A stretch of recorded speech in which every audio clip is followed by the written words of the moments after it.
All right, here's the play.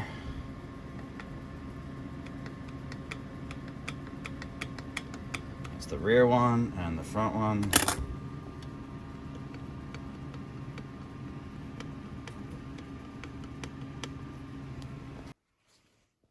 All right, well, things are a mess here, but I'm making this video either for me for 30 years down the road or for anyone who's rebuilding MGTC carbs. I've got a pair of SUH2 carbs off 1948 MGTC. Yeah, so this won't be comprehensive by any means, but it'll take you through some of the steps that I went through along the way. I've ordered from Joe Curto, so British Superior Parts. I've ordered rebuild kits from him, which include all the kind of seals you need, needles, jet, and these handy little bushings that are slightly undersized. So you ream out the carb. We'll go through that in a minute, and then put these bushings in, and then you actually ream the hole straight through so that it's nice and aligned with minimal air leaks. So lately I've just been kind of sorting through all the seals and going through kind of taking stock of what I've gotten, slowly cleaning out the parts just for one carb. So I'm doing one at a time so I can always go back to my reference carb. All right, so before I started, there's one thing I actually didn't do that you're supposed to do is mark the orientation of the housing, the float housing to the carb. So this can go in one of two ways. I don't know which way these go, although I might be able to tell from photos. I have faint marks. I've kind of segregated these. So this is the rear carb, and the forward carb is elsewhere in another tin just like this. I'm being really careful about this, and although I'm replacing the needle, I'm still treating that gingerly. All right, let's pause. I'll find the end of the carburetor. We'll come right back. All right, so before beginning, again, we're going to mark the orientation of our float housings. We're going to take a lot of photos. I even took video. So I had, when both carbs were assembled next to each other, I took video from all possible angles so that if I forget how a pin went in, or, for example, the order of the throttle shaft stuff, all that stuff, I'll have that at the ready. Let's go over quickly to the carb that I soda blasted. So I'm not going to touch it because I have the bushings in there. I also made a tool, probably not needed, because there isn't too much. There's probably a thousandth, if that, of what would be that? Be lateral play. But that's in there just to align them. So you'll see one bushing here. That's the better view. That's after kind of a couple steps of reaming. I've cleaned this off, although I don't have access to like a milling machine, so I can't really mill that, but the gasket should take care of that. But you can just see how clean and pretty that carb looks in comparison to what it started as. So the two tools I used for that was basically, I have a 3/8, so whatever that is in metric equivalent. I have a 3/8 reamer here that I set with a collar, and I actually cut on the pull stroke. So you'll see here, if I can get to here, this is set to the depth of the bushing, and I made it so that the bushing sits just slightly proud, right? Because I'd rather have that kind of brass as a bearing material than the aluminum of the carb. So, and then this acts as a pilot. Conveniently, this is about your, 5/16 on the other side. So you have a nice index. And let's see. Yeah, hold on. All right, so I also took this plate. This is, call it 1/8 inch steel. Drill 2 holes where the carb can mount. And since I have like a machinist vise on my drill press, I didn't really need major accuracy. I just needed something to hold the carb securely while I did these operations. So again, operation 1 was to actually come in from the underside up to the carb. In fact, I bought a $25. This is probably off a TR something or other. The hole was slightly wrong, incorrectly sized, so I just had to drill these out because this was a 1/4 inch throttle shaft. So any H series I think will do just fine if you really want to try it, just to make sure that your whole setup works. So anyway, So again, this gets mounted here. You bolt it up to your plate. Plate goes in the vise on the drill press. And then essentially, I feed it up through here, a little bit of cutting oil, and I cut on the pull stroke, which for this reamer happened to work just fine. I had a nice clean cuts in here. This might be a little, I don't know if you can tell or not. It actually looks terrible. I might have done those dry or by, oh yeah, I think by hand. Yeah, this one's a little cleaner. Focus. The ones on the MG carbs are actually perfectly clean, so I probably just rushed these or whatnot. But anyway, it was good to just experiment, make sure, you know, kind of proof of concept before I take a little more unobtainium throttle bodies out of the MG. So anyway, that's your bushing size, right? That's your 3/8. And then the next step is basically going to be your 5/16. So I haven't done that yet because I've assembled the bushings in with some Loctite retaining compound or fitting compound. So that's for press fit, you know, bearings and other bushings, things of that nature. I think there's 2 different compounds. This is medium strength. There's like a different thickness for if you have thicker or thinner tolerances. All right, so that's drying. Tomorrow I will get to reaming this out and then fitting my throttle shaft. Let's see. I turned a few tools to be able to do this. I did turn a bushing installer. Turns out it's not needed because the way these are manufactured, they actually slide fairly readily in. They're not super loose, but they're not super tight either. So this tool is useless. And then I got some plans for an SU jet alignment tool. So this is just turned on a lathe manually. It's not the prettiest of things. I also have the tool from Moss. We'll see. The Moss one actually takes the place of the jet and then is centered by the float housing body. This here, you keep the jet in place, in situ, if you will, and then has the same location using the float top. All right, so I soda blasted the outside of the carb, as I said, and then what I've done for only one is I've kind of taken, because you basically get a big old bag of washers of all different types, and I know there's some variations on how they're set up, like the fuel over cross connect or whatever you want to call it, has a few different styles. Yeah, so I just laid it out on 2 picks here, so they keep their orientation. Kind of took stock of everything. Everything's in place, although a little confused. This looks the closest to the float valve washer, so I'm inclined to use these, and no clue what these are. And I don't think I need those either. You'll see there's a few different styles, so you will get some extra parts. That's the float one. Yeah, so then I'm just cleaning part by part using a mixture of brake clean and carb cleaner. I do have on hand some straight 20 weight oil for the floats, so that'll be used at the end. And I did purchase this. This is like a centering jig for drilling holes into to round objects, rods, tubes, etc. So the plan is to take the throttle arm attachments, which are not drilled, you know, by way of making these universal for all different carb setups. You basically fit yours, so I can't do that until I ream it. I can't ream it until it's dry.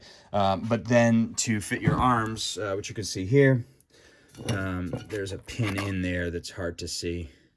Come on. There's a pin on that side, and then that one's just pinch.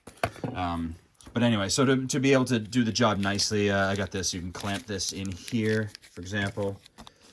Clamp it down and then use your appropriate size. Let's see. I think we're at 1/8 inch pins, which is the very smallest size. So you clamp it down, you get a nice straight run. You can even do it by hand, which is, from what I gather, how they did it at the factory, or use a drill press. All right, so what else did I not know that I now know? I talked about the differences, and Joe's thing talks about a few different types of bowl mounts. So I've got 2 fiber washers with a copper washer sandwiched in between. So that's my style with that, which are you can see the new setup here. I was actually missing the fiber washer on the reservoir cap. Yeah, these seals had completely crumbled on me. Sorry, not well oriented here. These seals had completely crumbled, especially the one that sits inside the receptacle here for the jet. In fact, yep, you can just barely, yeah, it's crumbling in my own hands here. Yeah, so this stuff definitely gets corroded over time. Note that the actual needles, when you do take them out, they will have a size stamped on them. There's up to 1,000 or 2,000 sizes. So for the MGTC 1948, it's ES, Echo Sierra. This is held in place by a grub screw. Sometimes you have to wrestle with this a little. Don't mangle them, especially if you're going to reuse them. Kind of push them in order to be able to take them out. That'll kind of break free any sort of sediment that you've got in there. Not that there should be sediment. And yeah, that's kind of where we're at. We've taken apart. We have one as a reference. We know what we're doing. The other thing is, so when you're assembling all these, it's highly recommended just put a light coat of light oil on all these parts.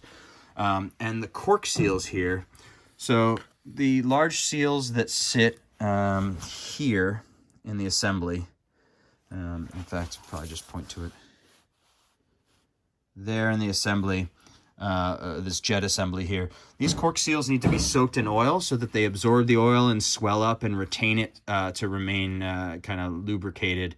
I think about 24 hours is what's expected. I might cut it short by a few hours, but so that's why those are sitting in some, I just got some conventional dyno oil 5W30.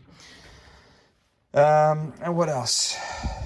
Yeah, I think that's about it for now. So I'll do an update kind of when we're ready to do the next step and go from there. Thanks, guys. Check out that little lovely pile of iron oxide, etc. filings. There's some brass in there actually too. That was out of the float bowl. All right, we are at the drill press. I have a new drill chuck here. This happens to be a who makes this? Chuck. This is a Spanish-made unit, the brand of which I forget. It's one of the good names. Drill press is made of 3 spinning parts. There's a spindle, an arbor, which connects the spindle to the chuck, and then the chuck itself. There can be lateral run out at any points in this system. Granted, on the side of the machine is a nut to at least adjust this housing of if it can wobble back and forth, but typically that doesn't change too much. So I've snugged that and I made sure that this is just loose of draggy and doesn't rock. I have measured the run out using a dial indicator. If you're not familiar with dial indicators, device that looks like this. This one has a magnetic base, so you can literally turn it on, and that turns on a switch. And then you can position, sorry, I'm doing this one-handed, but imagine, let's do that.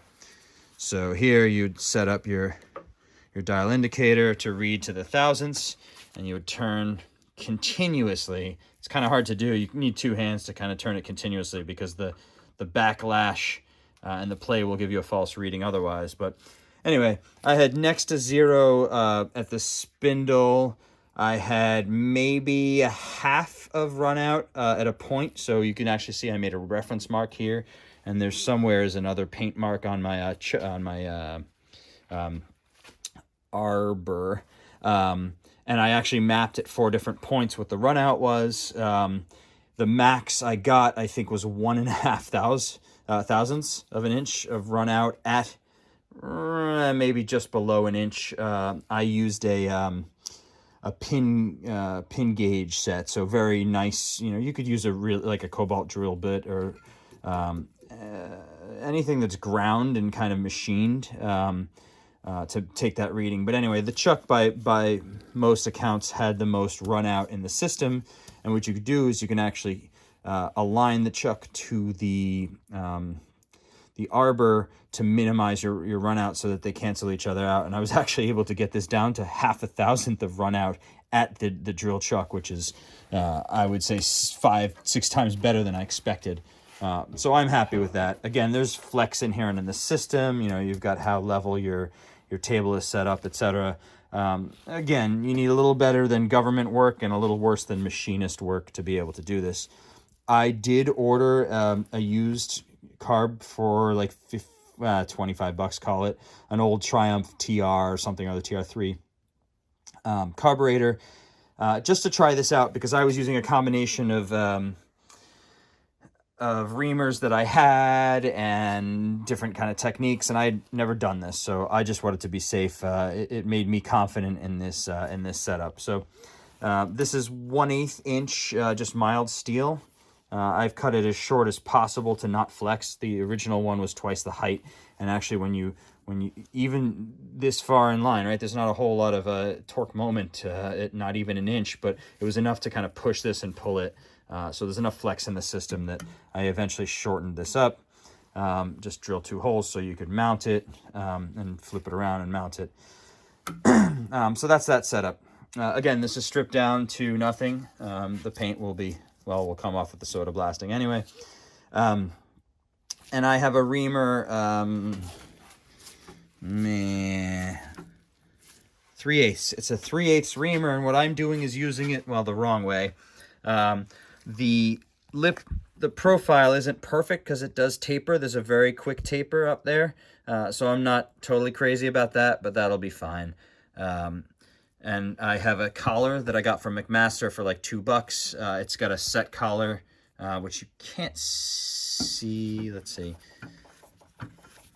There you go. There's a set screw. So essentially, sorry for the wobbliness. That lets me set the collar to the depth of the bushing, and I'm actually going to pull this up. So as you see, I will spin, put a few drops of cutting fluid, rapid tap in this case, and I will pull up to generate my cut. So let's try that single-handed.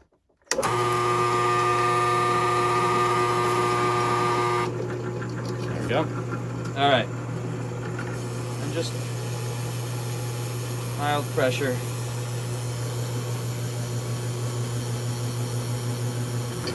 You can clear out if you want. What you'll find, and Curto's video mentions this, at the very end, there's a bushing in there that you'll get just the top of, or if you messed up your first bushing, you'll get the remnants of it. So just continually check. If it does end up sitting on top of there, it'll impede your progress, and so you'll want to clear that out to finish the job.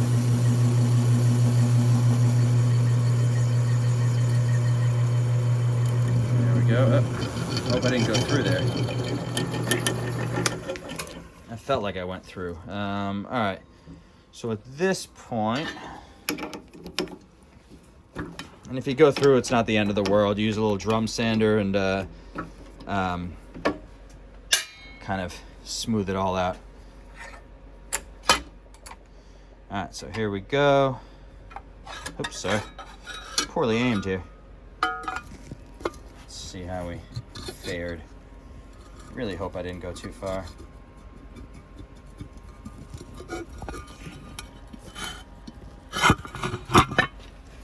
As they say, you could edit this out in post. How are we looking? Really hard to see. Nope, we still have a lip there, so that's good. Great, so we have a lip. We have not breached the, and that's the plan. You got to leave, I forget what it is. It's just it's a very small amount. All right, so let's go over and test fit our bushing in here. I don't have my air gun handy. I'll probably just spray it out with some brake cleaner. Give it a shot. Perfect. I made this little tool. It turns out this is necessary because the press fit on those bushings. It's not like an interference fit. Sorry, it's not an interference fit. It'll slide right in typically. All right, so you'll notice there is a tapered edge to this. Focus. All right, so that'll go in first. Not deep enough. There's got to be a burr or something in there. Doesn't appear to be. Interesting. All right, well, I'll have to debug why this is. Because I was fairly sure I had... Interesting. Okay, well, we'll come back to this in a second. Okay, turns out there was actually some remnant pieces by the collar that was actually... I thought we went flush, but when I re-cleaned it, we were able to get fully flush there. You can see some 1940s cast aluminum. There we go, and that's perfect. Maybe a smidge deeper. Okay, back over at the drill press, take two. I have flipped the carb over, so now the undrilled bushing side is on the bottom. These bolts are still loose, attached to my plate, and I'm securing the reamer in the chuck. Another good tip is when you're really concerned with precision. Let's see, I'm using all three, and I'm really tightening these down more than I normally would because I'm pulling, which is, right, a drill press isn't really designed to pull, and you're trying to pull the working bit out of the chuck, which ain't a great idea. All right, so I've got that in there. She's just kind of floating. Admittedly, this is not the most solid method for location because, come on. That's why the light is in here. Because it's not bushed up top, right? But we could still kind of eyeball. Again, I haven't changed the position of my two-axis slider here. And so essentially, I'm going to get this in. All right, it's down. I'm now cranking on the vise here. Oh, I'm going to lose light momentarily. All right, so at this point, the carb is still loose. But I kind of like where it is. So I will... So, yeah, I can kind of eyeball how it's looking. And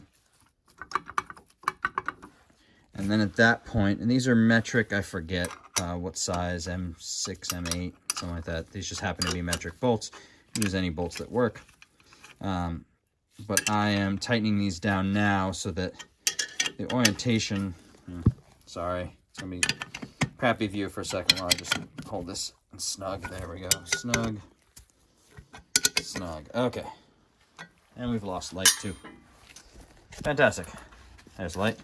All right. So the eye is actually a fantastic machine for just centering and alignment. Turns out it's pretty good at doing that. So you can make sure you have an equal distance all around your the shaft of your reamer. Yeah, we're just going to do the same thing. So I'm in. This is tight. Chuck's been tightened from 3 directions. This is tightened. Let's get a few drops of cutting oil. And yeah, hit the power.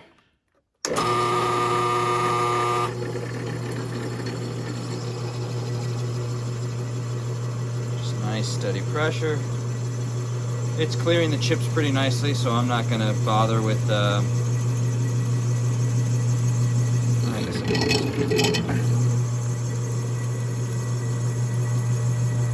don't get too greedy on this. Just nice steady pressure. It'll get there.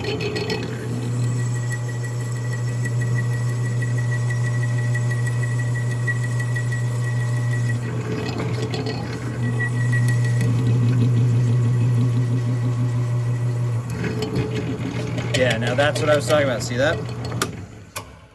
So we've just captured, there we go. We've captured the first part of the factory original bushing in there. So I'm actually going to get a set of well, can I take that off by hand? Let's see. Yeah, sometimes it chips. Sometimes it doesn't. I'm actually going to go get a flush cut pair of of pliers and just I think I can get that off by hand. But that's probably what happened to us the first time around, and clearly what's happened this time around. There we go. Get enough of a purchase on there with the nail, and then she can come off. And while I'm at it, I'll clean this collar. Okay, now we're ready to drive her home. So, blip. Man, that thing's loud. All right. Last little bit. Happy times, right up to it. Out and off. All right. So essentially, we've just reamed out our two sides. Granted, you know, the piloting is the weak link here in terms of locating this, right? I didn't make a small bushing to center it here. I've eyeballed it, but I've got a decent system. And the whole point with these Curto bushings is that your final drilling is going to be a straight through shot. And so that alignment will be a lot better. Obviously, as good as your system is here, I feel like for a 73-year-old car, and the level of shop that I have, that I'm at acceptable levels of precision. Okay, take this off and we'll continue. Okay, half a cup of chlorinated brake cleaner later. Here's where we're at. So actually pretty shiny and decent finish. Sometimes you get a little chattering, from your startup or whatnot. That's fine. Don't forget, it's just a bushing going into here, and the bushing is what gets reamed out anyway. So that's pretty clean. You can just see the lip. In fact, there we go. And that's like a 32nd, or call it a millimeter or two. There you go. There's a nice view of what it should like, right? You don't want to go through to the throat here because the bushing is flat across, right? It isn't.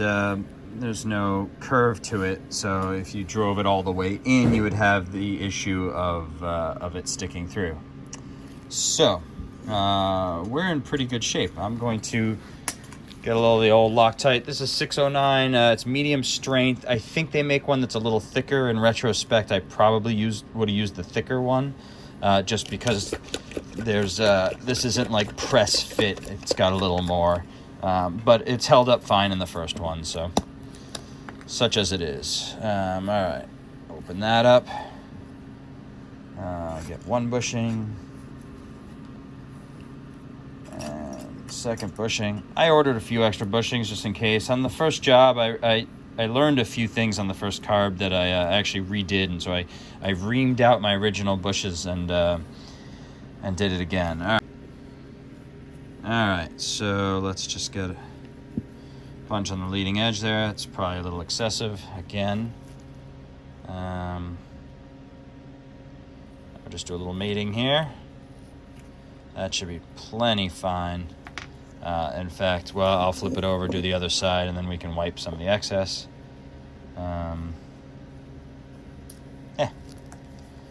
Sometimes it's hard to keep the camera on point here.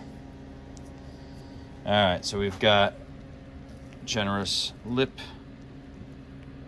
of the stuff. Yeah, that's way too much, but it's fine. Okay, we shall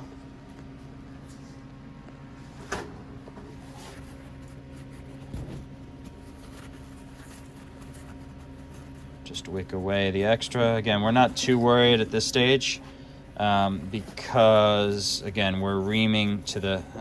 there we go. Thought that set in better.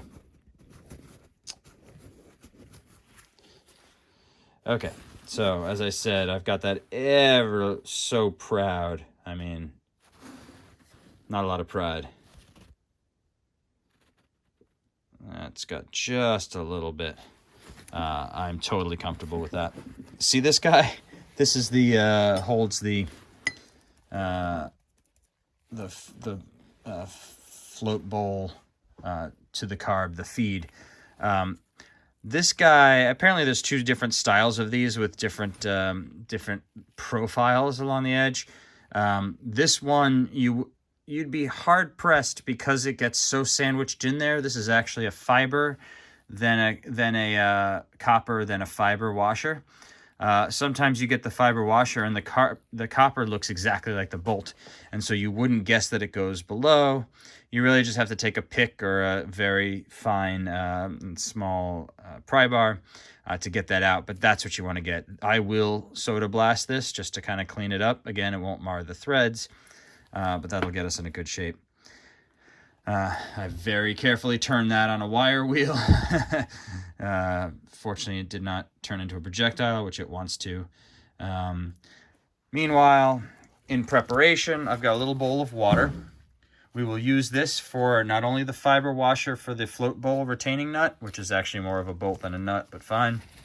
But you can soak the bowl to bowl cover seal in water to make it a little more pliable, and the jet gland washers, and then the bottom jet securing nut, which is actually a bit of a pain. I eventually just learned to live with it flaring out. But that guy, you soak these three in oil. Yep, there's all three of those. So you soak those in oil so they're oil impregnated. They will stretch better. They swell up a little, and they won't be as apt to cut or tear when you're installing them. So that's kind of where we're at. Disassembly, bushings pushed in, ready for the next non-rainy stretch of time to do some soda blasting and for this to set. And then we'll take up then. That's all the tips I can think of in the meantime. Again, document ahead of time, get your plan going, lay things out, and take it slowly. All right, see ya. All right, welcome back. So here we are, back with the carb housing and float stuff post blasting. Now, I don't go too crazy. On the blasting, you can see I've left some little bit of the paint that was on there. I suppose I could have hit that a little bit more. Since then, this has been washed with brake cleaner and blown out twice.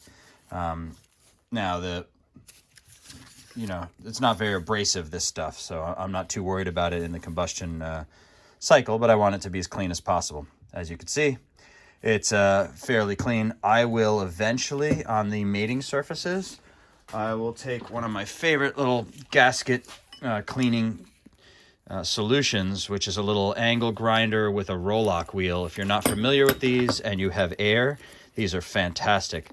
They literally roll right on with a very coarse screw. These come in 2 or 3 different flavors, green, red, and I forget what else. But essentially with a little bit of air and a nice light touch, these aren't so abrasive that they're going to take off too much material, but they leave a nice mating surface. Can I show on the other one? Yeah, we can swing right along here.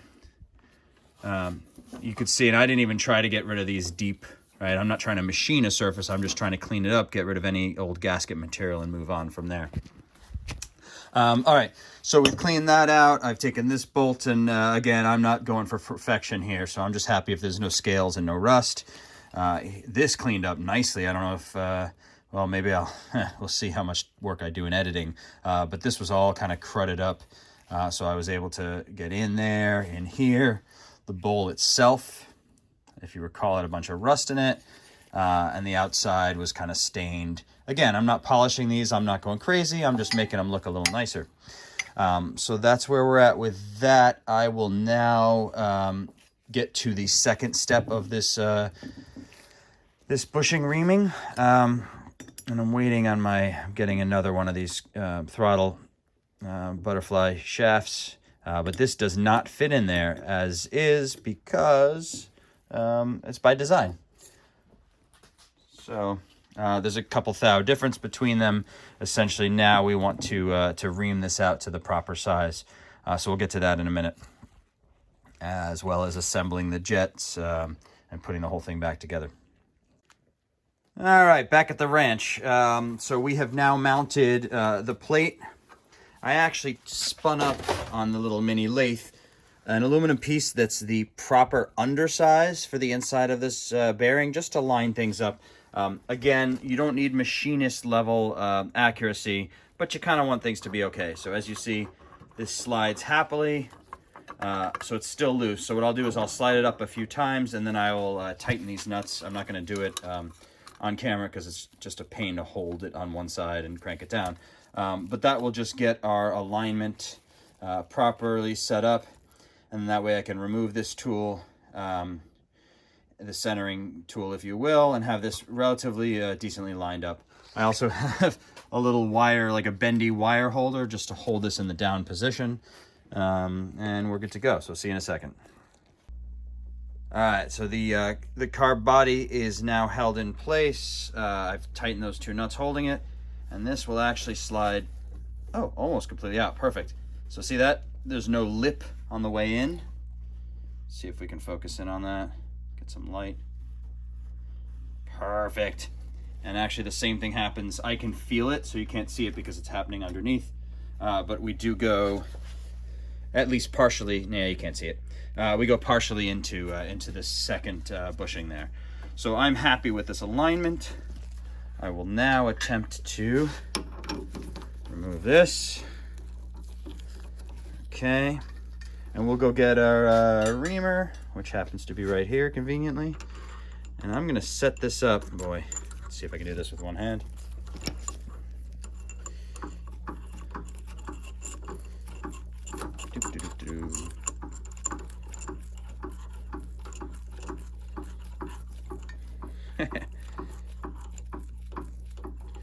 Again, I hope the magic of editing takes care of this little single-handed malarkiness. Is that a word, malarkiness? All right, and so this is going to be a trade-off between, I think that's fine. Okay, so as I mentioned before, let's tighten down on all three sides equally, right? I know that makes a minute little difference, but every little minute bit of difference in detail and precision that we can get, we'll take. There we go. Kind of just work it around. All right. And this time it's a push, a plunge cut, if you will. And so I'm a little less worried about it pulling out of the chuck here. All right. So another setup here. Look at that. I mean, that's looking pretty good. I'm really happy with that alignment on both axes. All right. Let's get a little cutting oil in the end. Come on, buddy. There we go. There we go. I mean, don't be stingy with it. Okay, here we go. On. Nice quiet time.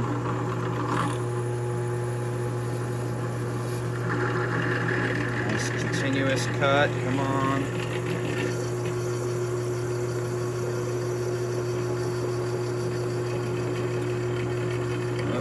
May have to do this a second time. I don't think I made it all the way through. Interesting. Yep, just the last couple of millimeters. Okay, I'm gonna put the phone down and pull this out, the extra little ½ centimeter there, just to make it through. Be right there. All right, final plunge down. Boy, that vibration. All right, so we're in. No problems. Waiting for the answer on the other end. Come on. There's the answer. Boy, we weren't far off that first time.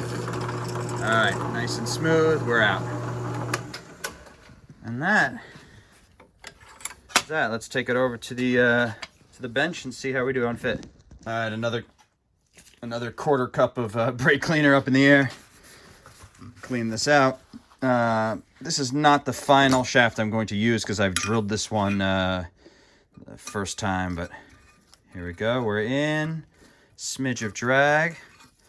That feels pretty good. And then, I mean, boy.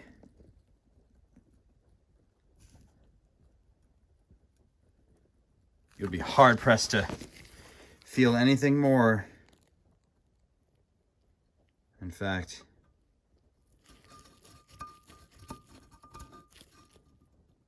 yeah, there we go. Ever so slight.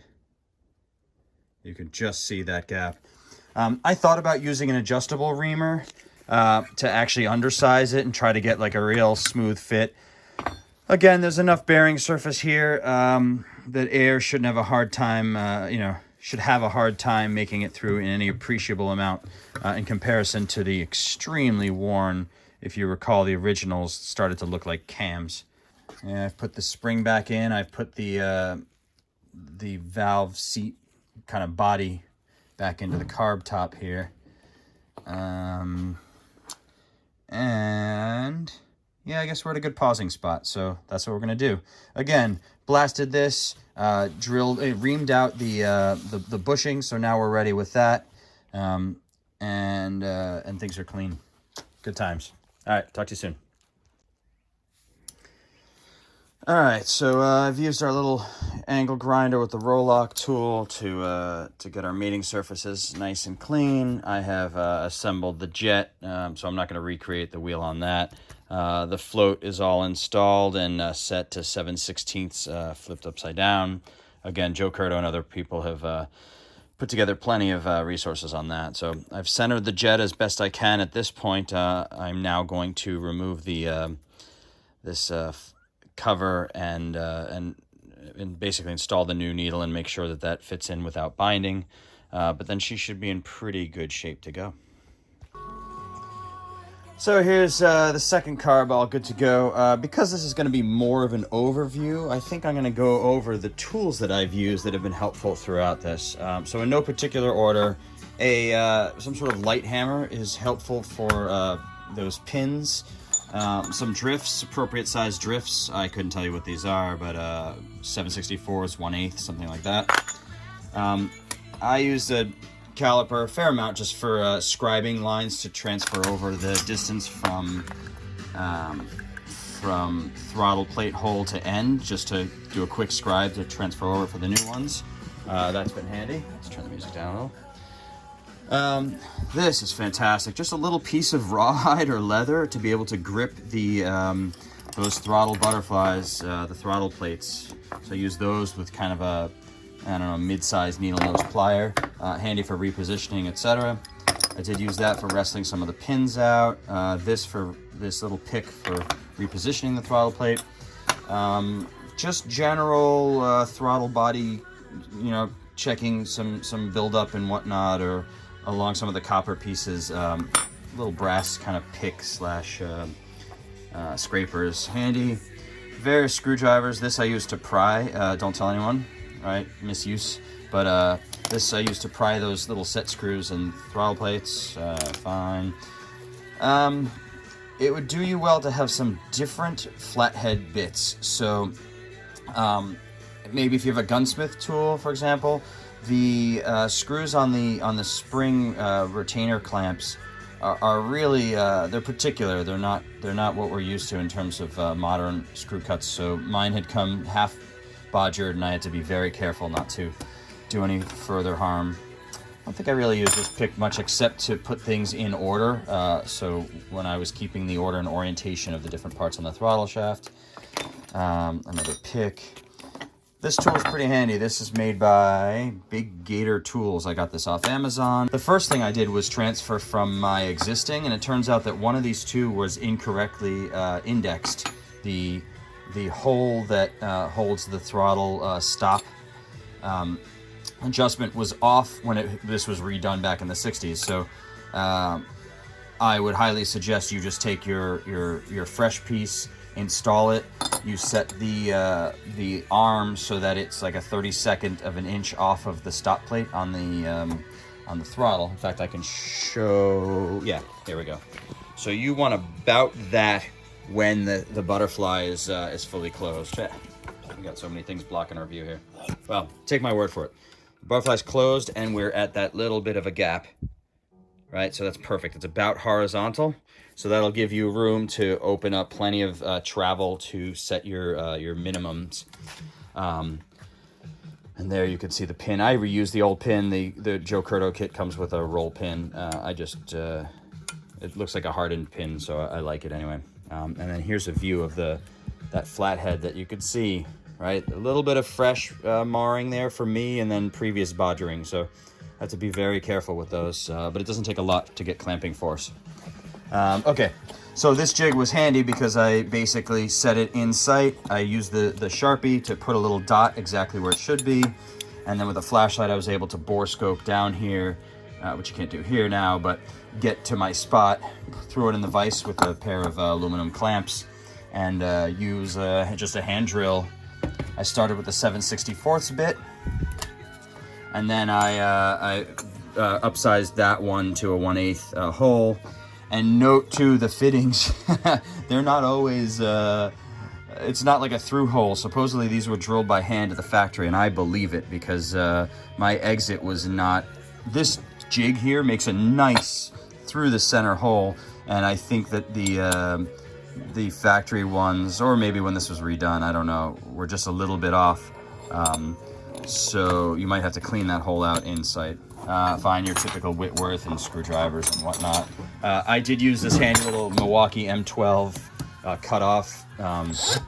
It's great, actually. You can wear goggles, but you can make your mark, and you can actually see the telltale marks where I basically would hold this up against here and use the guard as a guide, and just, you know, brass cuts pretty quickly and efficiently. So just rotate, careful for heat because it does heat up. So that's a handy tool. Some cutting oil for any drilling and any of the I think you saw this on the reamer operations. Any oil will be fine. I do have 20 weight shock oil. Could be any 20 weight oil, but that's waiting for the damper action. And yeah, I mean, I've gone through some of the other tools and setups and reamers, but I just wanted to kind of cover the hand tools that have been handy along the way here.